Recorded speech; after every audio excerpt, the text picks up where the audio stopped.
কোনো মা যদি একবার দীর্ঘশ্বাস ফেলে, সন্তান তুই আমারে কি করলি, একবার বাপ যদি এটা বলে ফেলে, খোদার কসম আল্লাহর আরশ গিয়া ধাক্কা লাগবে। আর আল্লাহ বলছে, নবী বলছে, আল্লাহ সব পাপের শাস্তি সহ্য করতে পারে। আল্লাহ বলছে সব পাপের শাস্তি আল্লাহ হাসরের ময়দানে দিবে। খোদার কসম নবী বলছে, উম্মত কুল্লু যুনুবি ইউআখিরুল্লাহু ইলা আজালিম মুসাম্মা, সকল পাপ আল্লাহ চাইলে কিয়ামত পর্যন্ত বিলম্ব করতে পারে শাস্তি, কিন্তু ইল্লা আকুল ওয়ালিদাইন, মা বাবার নাফরমানি আল্লাহ এই পাপ আল্লাহ সহ্য করে না।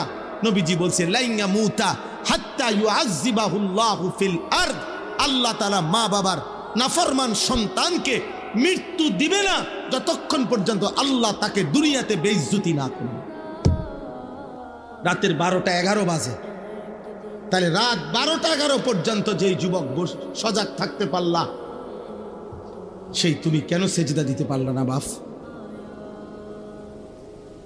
বলো না আব্বা, কেমনে ঘুমাইবা এখন?